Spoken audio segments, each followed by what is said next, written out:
are about to experience Jackson Snyder Presents. Direct from the Vero Essin Yahad, a Hebrew Nation radio original program. JSP is a variety show seeking out Jewish and Christian origins, religion, theology and history, and doing so in a fashion that is both educational and entertaining. Welcome to Jackson Snyder Presents.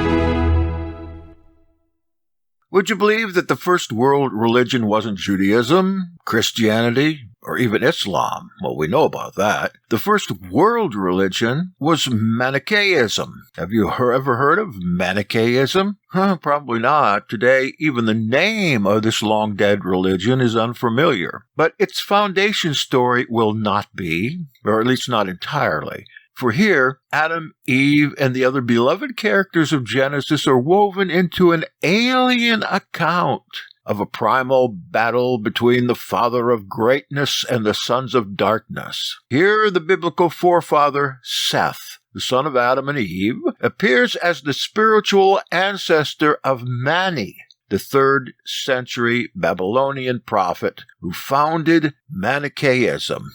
Manichaeism's unusual blend of Judeo-Christian and Persian thought developed along the banks of the Euphrates River, where Mani was born. Our most important source of biographical information about Mani is the Cologne Mani Codex, a miniature parchment book, only 4 to 5 centimeters tall, now owned by the University of Cologne. Deciphered by German scholars only in 1970, the mid-1st millennium Codex is apparently a Greek translation of a text that purports to be Mani's autobiography. In addition to the Codex, not unlike the Dead Sea Scrolls, there are thousands of fragments of hagiographical and biographical texts that were discovered by German and British archaeological teams working in Central Asia in the early decades of the 20th century. Other information about Mani comes from Christian and Muslim sources that denounce his religion as heretical. The most informative of these are the writings compiled by the 8th century Nestorian patriarch Theodore Bar Konai, and by the 10th century Muslim scholar Ibn al-Nadim, who included an essay on Manichaeism in his encyclopedia, called the Fihrist. By using the least tendentious parts of these sources in conjunction with the Codex and other Syriac and Arabic testimonies, we can produce a reasonably complete account of Mani's life. Born in 216 AD, Mani was destined to be a prophet. His father was a pious man named Petecheios, who lived with his wife near the Parthian capital, just across the Euphrates from Babylon. Not long after Mani's birth, Petecheios visited a temple where he heard a voice commanding him to abstain from meat, wine, and sex, and join a commune, at that time called the Baptists. But what they were in our day are Alcasaites, something like Ebionites, that resided in the marshes south of the city. Petecheios obeyed the oracle, and in obeying he abandoned his wife and went to live among the commune, taking along his 4-year-old son. Growing up, Mani occasionally experienced revelations through an angelic figure known as the Twin. Because of the disruptive content of these revelations that criticized and disparaged certain doctrines of the sect, Mani was forced to leave the sect at age 24, got the left foot. Although he left the Alcasaites, this sect may nevertheless have had a profound effect on Mani's teaching because he was apparently introduced to extra-biblical Jewish literature there, including one particular text known today only from the Dead Sea Scrolls. Emboldened by the messages received from the Twin, Mani began to travel throughout the Persian realm, promulgating a new religion that would come to be known as Manichaeism after him. His teachings are often described as an example of Gnosticism and dualism. Mani asserted a fundamental enmity between the forces of light and darkness. He disparaged material life and its obsession with sensual gratification, and claimed to possess knowledge based on revelation regarding how humanity should conduct their lives. It was probably during the mid-3rd century A.D. that most of the Manichaean scriptures were written down, all except one, reputedly authored by Mani himself in his native Aramaic. As Manichaeanism expanded beyond Mesopotamia, its scriptures were translated from the local Aramaic into Greek and Coptic, which was used in the Eastern Roman Empire, especially Egypt. For those who couldn't read, Mani prepared an illustrated synopsis of his revelatory teachings called the Ardahang, reportedly stating, "Let the one who hears about them orally also see them in visual form, and the one who is unable to learn them from words learn them from pictures." Mani soon won the favor of the Sassanian ruler Shapur I of the Persian Empire, who tolerated Manichaeism alongside the traditional Persian religion of Zoroastrianism. The religion expanded rapidly as Mani dispatched disciples to the west, initially to Arabia and Egypt, to gain converts. The death of Shapur I in 272, however, deprived Mani and his movement of the royal protector. Shapur's immediate successor was Hormizd, who ruled for less than a year before he was replaced by the decidedly less tolerant Bahram I. Mani rapidly lost favor under the new regime. Summoned to the royal court at Gundas Shapur, he was arrested, imprisoned, and executed as an offender against Zoroastrianism. Legend has it that Mani's corpse was flayed, stuffed with straw, exposed to public ridicule at the city's main gate. Later generations of the Manichaean faithful would portray Mani as a martyr. The combination of imperial support, active disciples, and quickly produced scriptural translations led to the rapid spread of Manichaeism. Before Mani's death in 276, his religion had expanded well beyond the confines of the Persian Empire. At its height, roughly from the 4th century through the 10th century, Manichaeism had attracted numerous followers stretching from China to Spain, making it the first world religion. That is, a religion aggressively marketed to and simultaneously embraced by the widest collection of distinct cultures. One of the most famous converts was Augustine of Hippo, later known as St. Augustine, who for 9 years adopted Manichaeism, a religion he later condemned in his Confessions. But the movement had its detractors. By the end of the 3rd century, Manichaeism's rapid growth and its claims to spiritual primacy had gained the attention of both state and ecclesiastical authorities in the Roman Empire. The Emperor Diocletian, always ready to persecute some religion, officially proscribed Manichaeism in 297, lumping Manichaeans with astrologers, sorcerers, and other despicable deviants. Around the same time, an anonymous Christian fabricated a fictional account of a debate between Mani and a Christian bishop named Archelaus. The resultant Acts of Archelaus, with its portrayal of Mani as a scheming and deceitful opportunist, would influence the negative portrayal of Mani and his religion in almost all subsequent Christian discussions. Mani's followers understood him to be the last in a long line of prophets who transmitted messages from the deity to the community. The line of Manichaean prophets begins with the biblical forefather Adam, then Seth, Enoch, Enosh, and Shem. The list includes the religious leaders Zoroaster, Buddha, and Jesus, and culminates with the self-declared seal of the prophets, that is, Mani himself. Although these prophets bore different names and prophesied at different times and among different peoples, they were believed to be the same divine figure, called the Apostle of Light, proclaiming the same message. Thus, when Mani was publicly executed for his beliefs, His followers didn't simply liken his death to Jesus' martyrdom. They interpreted it as a reenactment or recurrence or a reliving of Jesus' death, because they believed Mani was Jesus and was Seth and the Buddha and every other figure deemed a prophet in Manichaean tradition. Each of these Manichaean prophets is said to have ascended to the heavenly realm. Each prophet's authority is grounded in his written account of this ascent. The Cologne Mani Codex that I mentioned before supplies an ascent account for all the biblical forefathers mentioned above, claiming that it has accepted these testimonies from the prophet's own writings. Mani is credited with a roster of books that purportedly relate heavenly secrets revealed to him during his ascent and during his sessions with the twin. Given the importance of the biblical forefathers to Manichaeism, it's not surprising that its scripture offers a rendition of the creation story based in part on the book of Genesis. The Manichaean account reworks the story of Genesis in such a way as to suggest that the distinctive message of Mani was already encoded in this primitive text.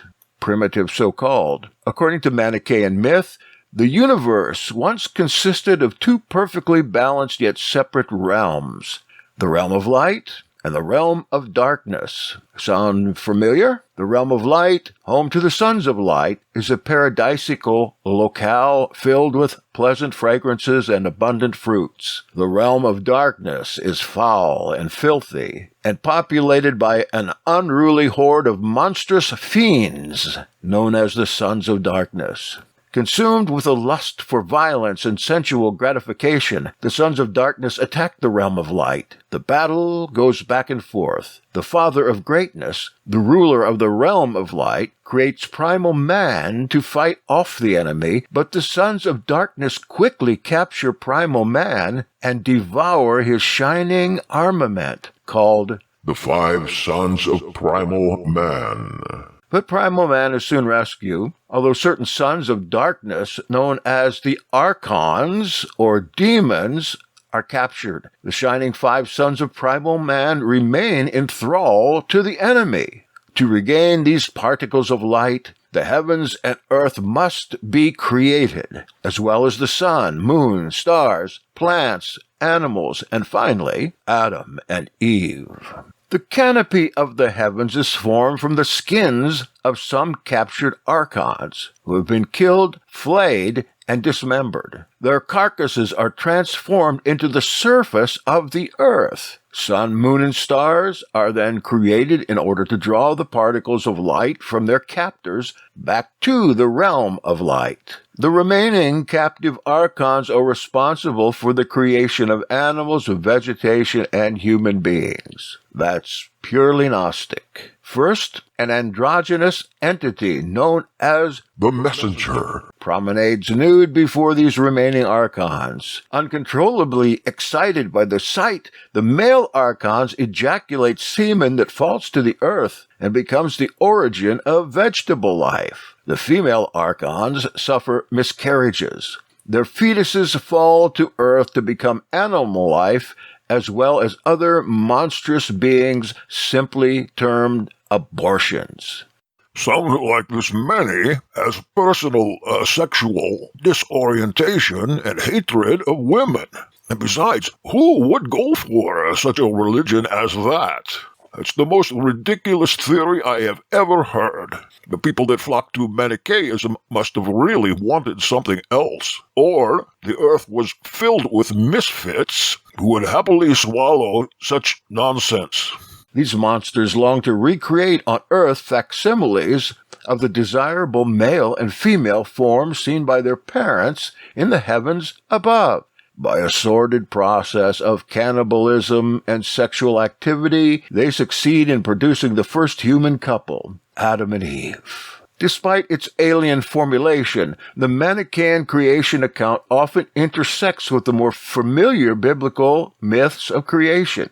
These connections include identical names for prominent characters, for example, Adam and Eve, discernible interpretations of themes or motifs present in the Genesis narrative, especially the desire to replicate the image of God, is given as a reason for the monster's creation of the primal couple. Multiple monsters are mentioned in order to explain the puzzling plural subject, "Let us make man," of Genesis 1:26, and word plays based on the Hebrew text of Genesis. For instance, the Nephilim of Genesis 6:4, which means, of course, in our understanding, fallen angels, they're reread as Nephilim, which means abortions. And the Zerah, or seed, of Genesis 1:11 through 12 is simultaneously understood as male seed, or semen.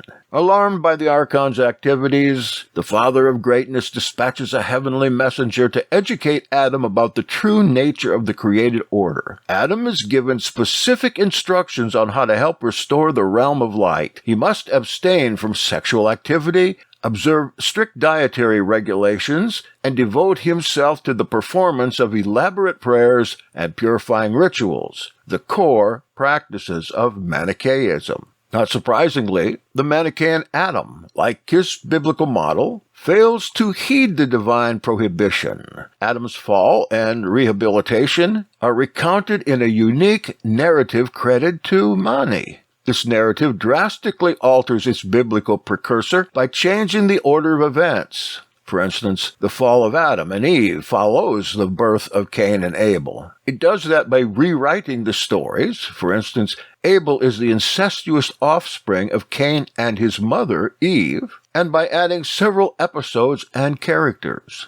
Perhaps the most intriguing of these characters is the sinister figure who creates Adam and Eve, an evil archon, with a name that is garbled in this essay, something like Shindiud, identified elsewhere as a son of the ruler of darkness. This malevolent entity, who simultaneously plays the roles of the biblical creator deity and the serpent, first corrupts Eve by fathering Cain, and then schemes with her to lead Adam astray. Here's a quote. Mani said, "Alcindiud then taught Eve magical syllables in order that she might infatuate Adam. She proceeded to act by presenting him with a garland from a flowering tree, and when Adam saw her, he lustfully united with her, and she became pregnant and gave birth to a handsome male child of radiant appearance. When Alcindiud learned about this, he was distressed and fell ill, and said to Eve,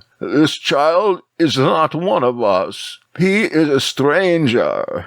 Beneath the strange imagery of the Manichaean tale lies the biblical story of the temptation and fall of Adam and Eve. Now, the garland from a flowering tree that Eve presents to her unsuspecting Adam is, of course, the forbidden fruit that the biblical Eve gave to her husband in Genesis 3:6. And the irresistible magical syllables correspond to the convincing arguments apparently employed by Eve in persuading Adam to transgress the divine prohibition.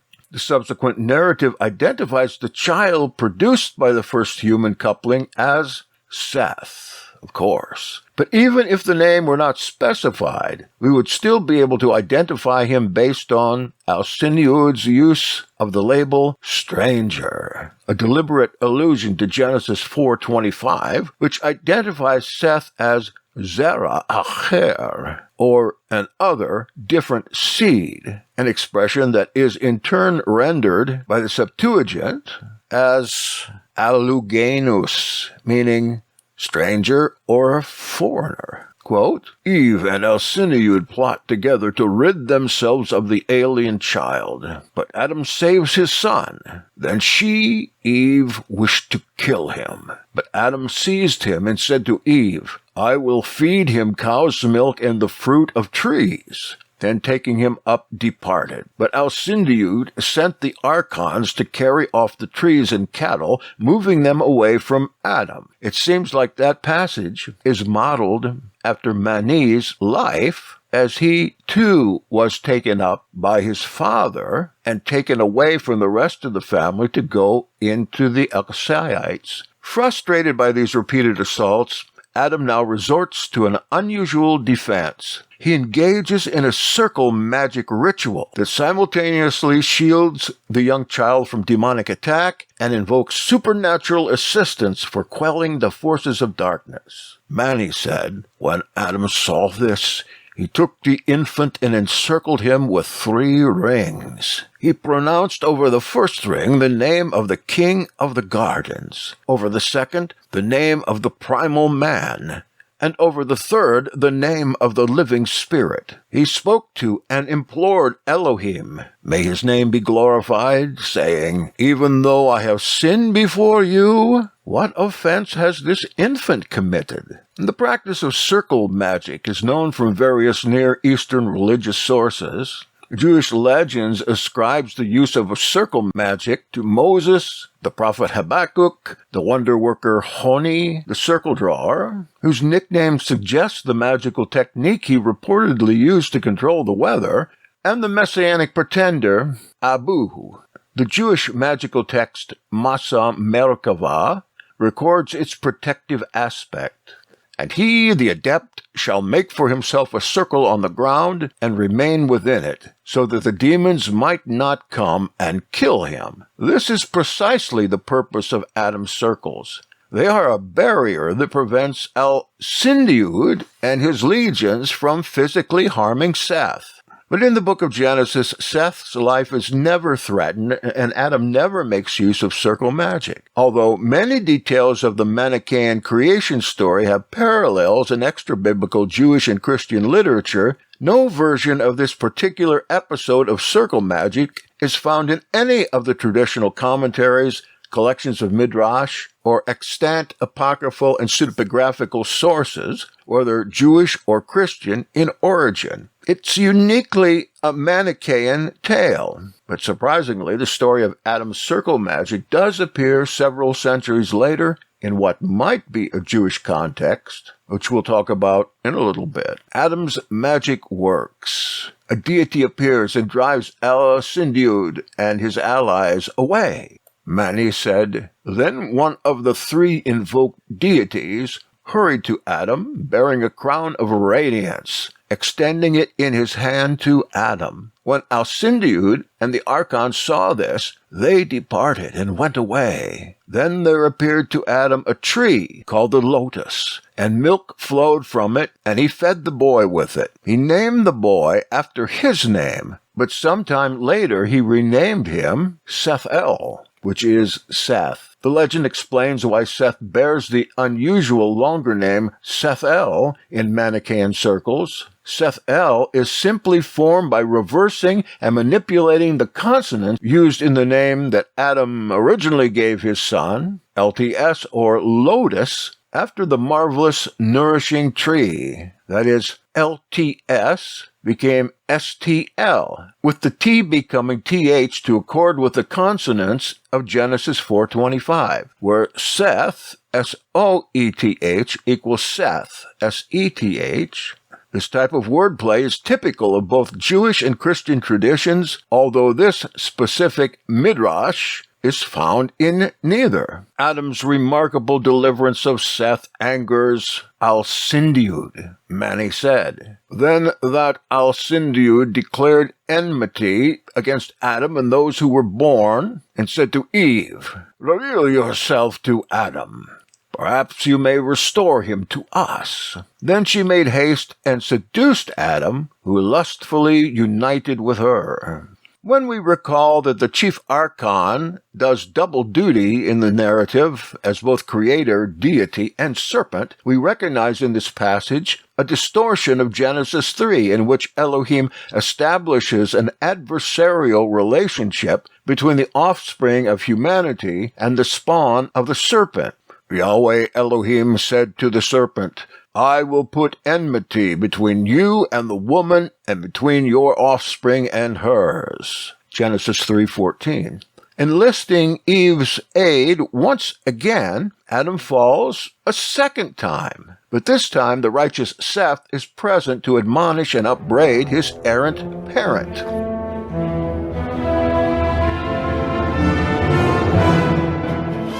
You may contact us at Jackson Snyder Presents at this email address, veroyahad@gmail.com. That is veroyahad@gmail.com. And let me remind you, you are listening to Jackson Snyder Presents with your host tonight, Bogdan Schruumkoff. Thank you for listening. We'll be right back.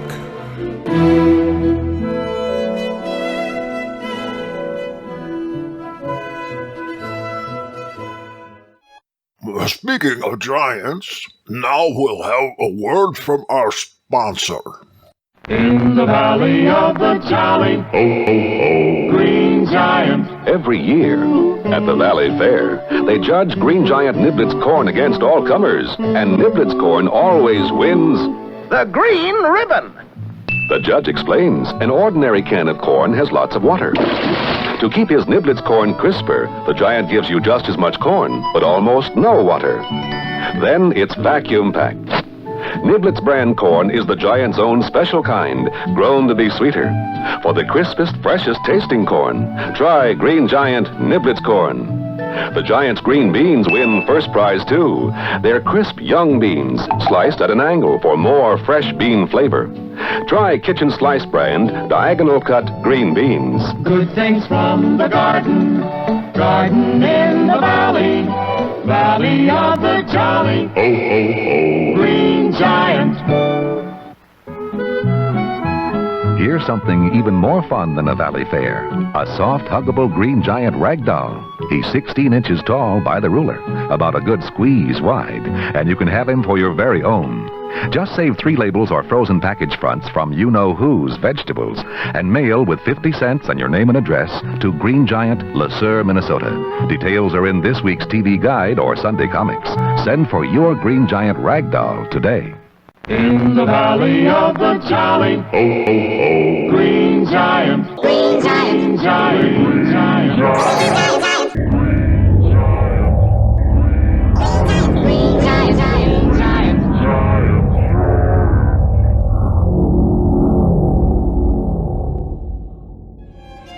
Jackson Snyder Present is back. Join us now for more of this interesting discussion.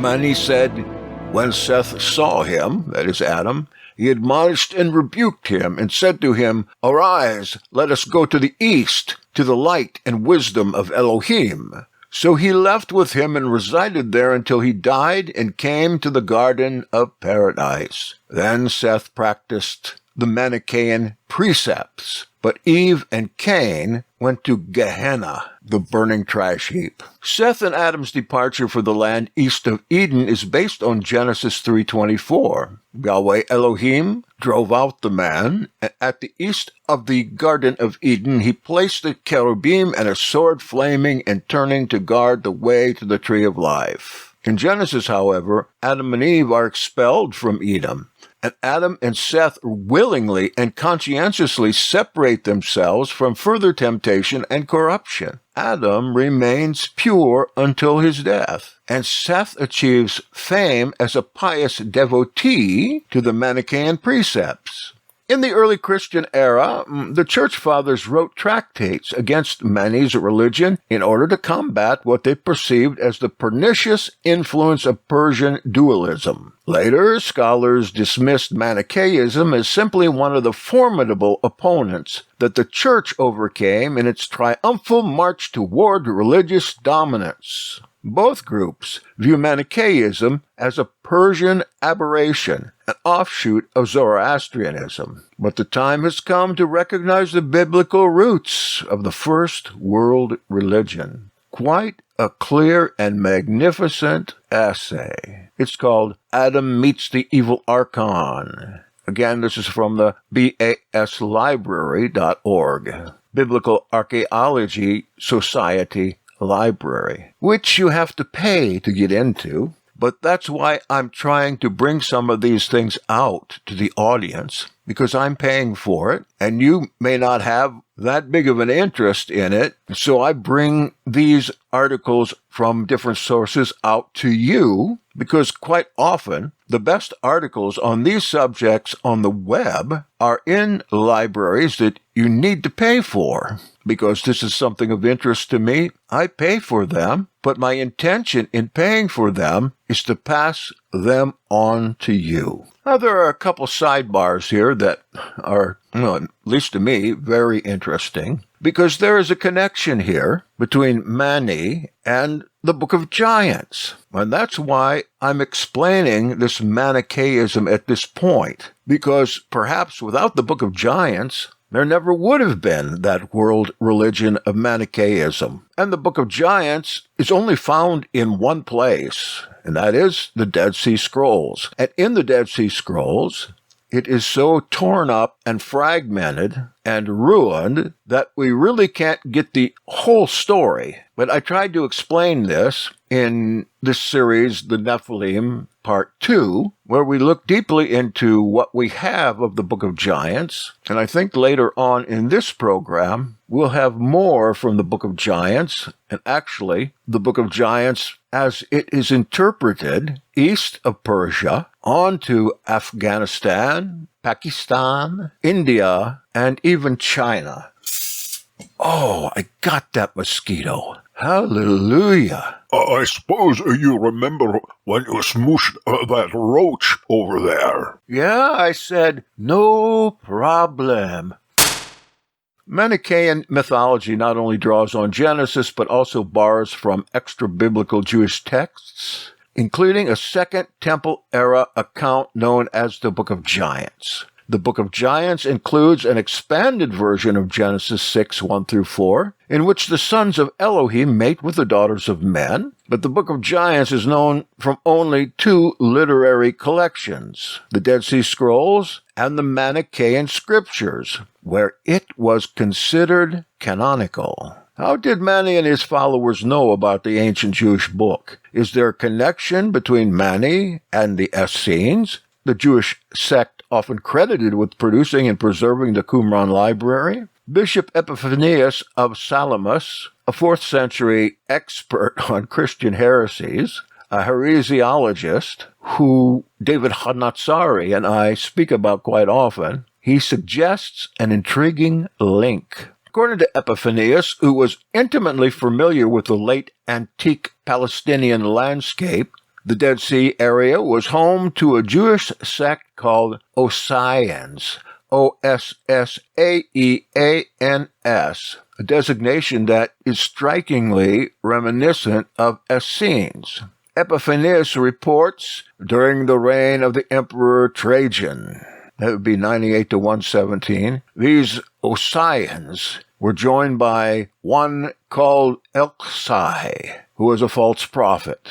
According to Epiphanius, the Ossian sect is now called Samsian, but elsewhere he states that the Samsians are now called Elkassaites. We know little about this sect because they seem to be an offshoot of the Ebionites.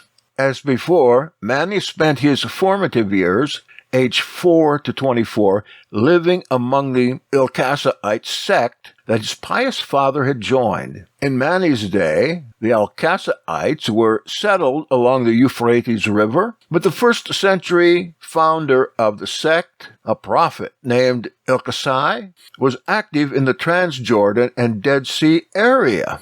Scholars have long observed similarities between the communal structure and ritual observances of the Elkassaites and the Essenes. Could the two groups be not just familiar, but one and the same? Were the Elkassaites simply Eastern Essenes?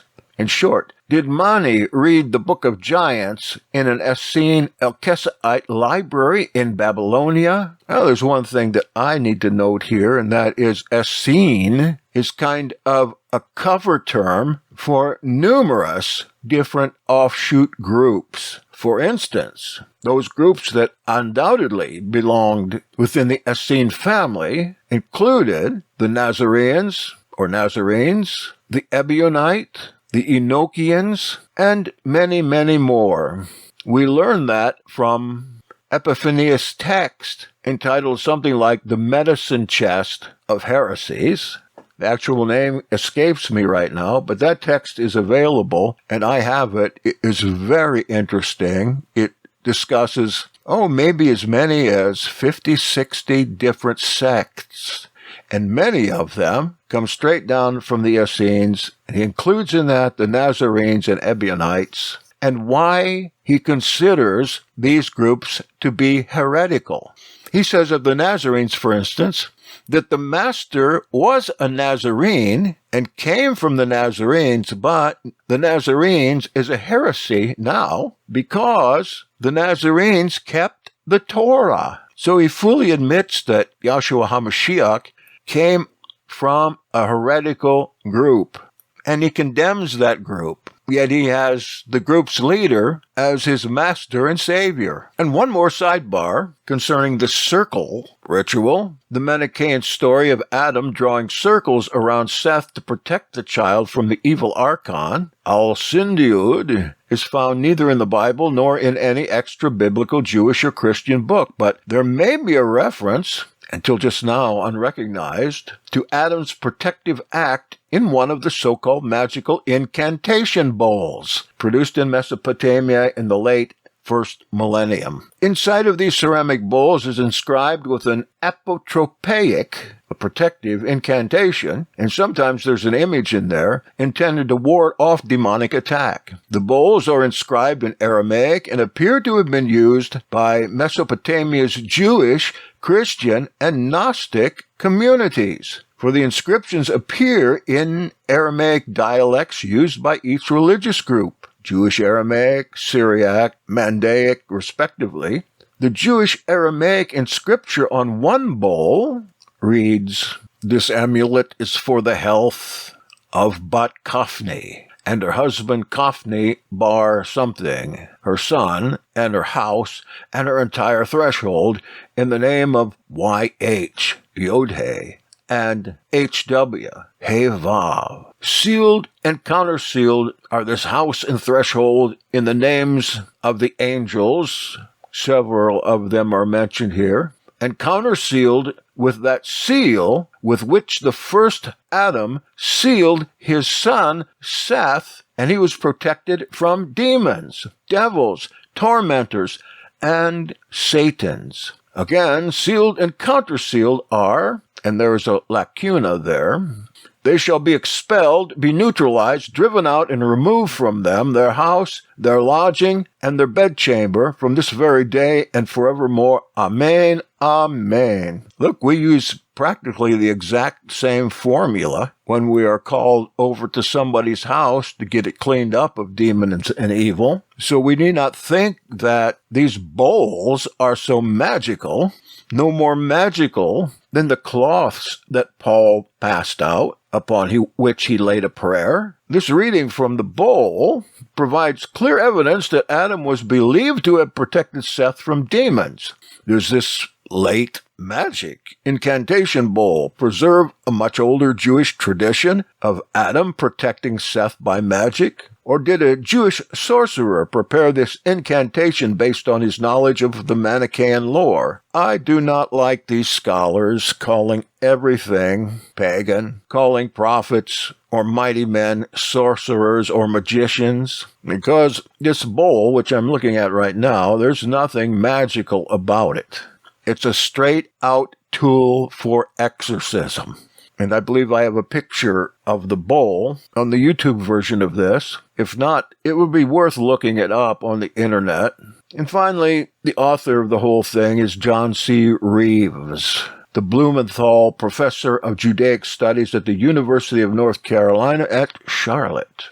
He's the author of Prolegomena to a History of Islamicate Manichaeanism, Equinox Publishing Limited. Well, you got what seemed to be most of the book right there. Now let us continue.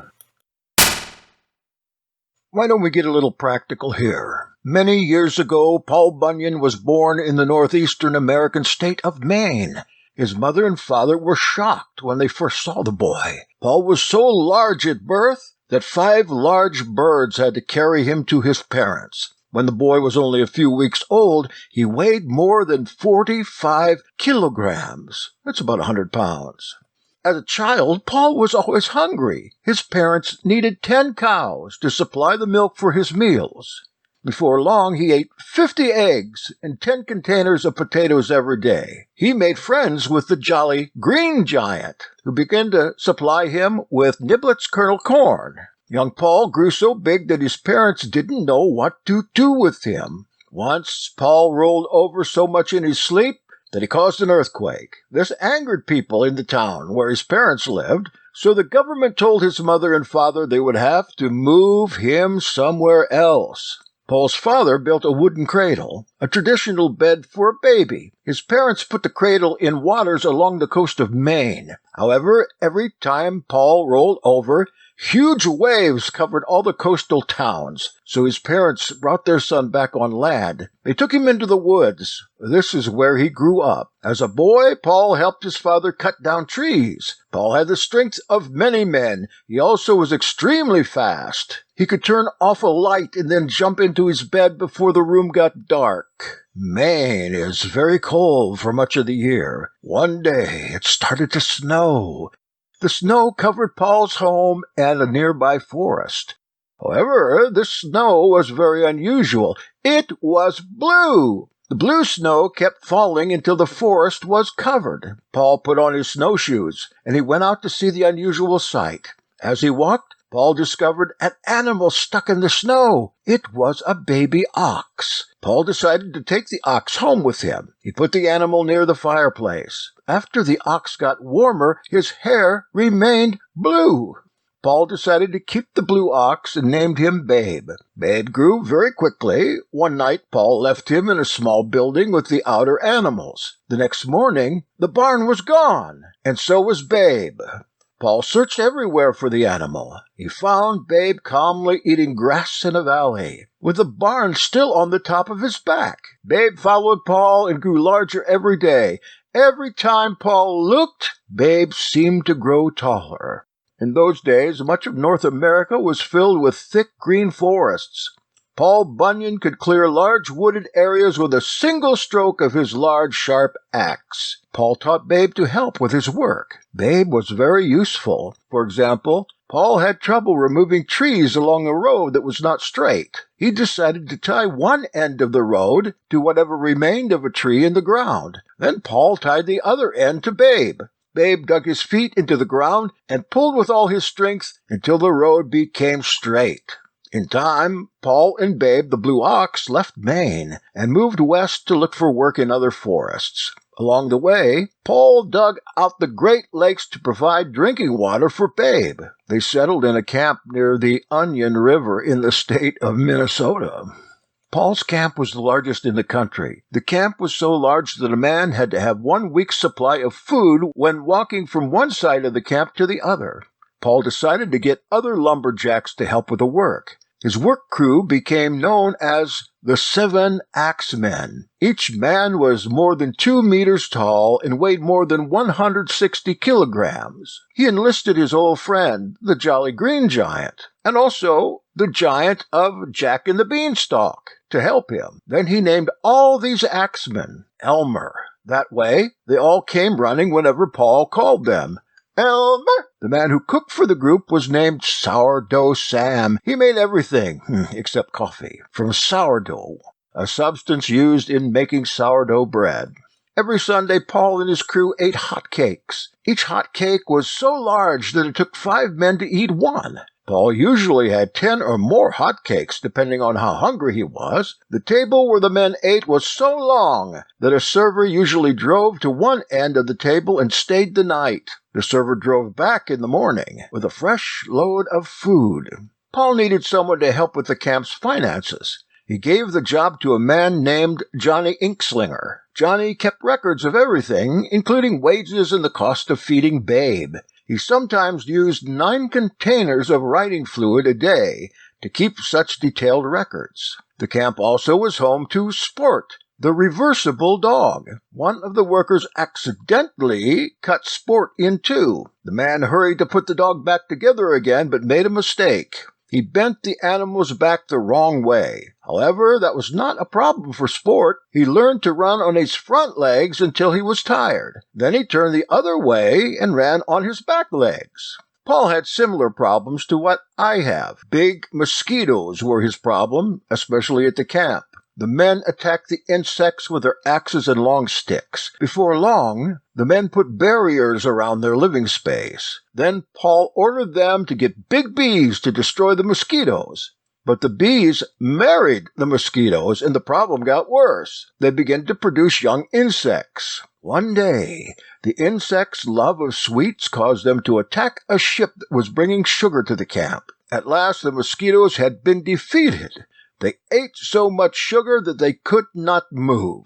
Paul always gave Babe the blue ox a 35-kilogram piece of sugar when he was good. That's about 80 pounds. But sometimes Babe liked to play tricks. At night, Babe would make noises and hit the ground with his feet. The men at the camp would run out of the buildings where they slept, thinking it was an earthquake. When winter came, Babe had trouble finding enough food to eat. Snow covered everything. Ole, the blacksmith, solved the problem. He made huge green sunglasses for Babe. When Babe wore the sunglasses, he thought the snow was grass. Before long, Babe was strong and healthy again. One year, Paul's camp was especially cold. It was so cold that the men let their facial hair grow very long. When the men spoke, their words froze in the air. Everything they said remained frozen all winter long and didn't melt until spring. Paul Bunyan and Babe left their mark on many areas. Some people say they were responsible for creating Puget Sound in the western state of Washington. Others say Paul Bunyan and Babe cleared the trees from the states of North Dakota and South Dakota. They prepared this area for farming. Babe the blue ox died in South Dakota. One story says he ate too many hot cakes. Paul buried his old friend there. Today, the burial place is known as the Black Hills of South Dakota. Whatever happened to Paul Bunyan? There are lots of stories. Some people say he was last seen in Alaska, or even the Arctic Circle. Another tradition says he still returns to Minnesota every summer. It says Paul moves in and out of the woods, so few people ever know that he is there. And that's the story of Paul Bunyan and Babe the Blue Ox. What nobody knew until now is that both Paul and Babe and the rest of the axemen were all Gibborim, but they weren't full of lust except for food. They were friendly giants. And it certainly seems like the Jolly Green Giant, being jolly and all, is friendly. And how about Mr. Clean? Certainly he's friendly too. Jack and the Beanstalk used to be called Jack the Giant Killer. I wonder if that Jack was another portrayal of the Manichaean 5-part spirit that finally defeated the Nephilim. I don't know, but it seems probable. Are there giants on Earth? Were there giants on Earth? We've seen one or two pop up here and there at times, but perhaps what the text is talking about may not even be Neanderthal, but rather certain gene pools where the people grow taller and bigger on account of their progeny or their genetic makeup. And as the story went on, they just got bigger and bigger and bigger, up to 450 feet, but that still doesn't explain the giant footprint in Israel, a complete mystery. That footprint is 30 feet from toe to heel. Unfortunately, we're out of time here, or maybe we would go look at that. You can do that in your spare time for your homework. Look up the giant foot. It's found around an ancient temple, and that's all I can tell you about it right now because I can't remember anymore, but it certainly was an intriguing find. If you made it this far through all 6 episodes of the Nephilim, I congratulate you, and I thank you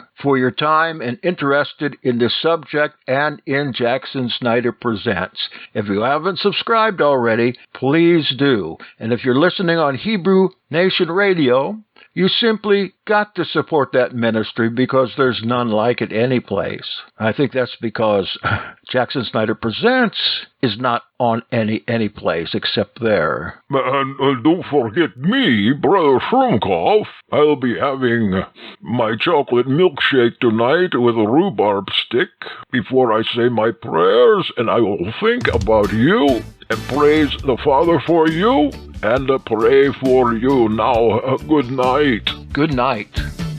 In the West we have our problems, our salary caps, our Lexuses and Beamers are just enough to pass.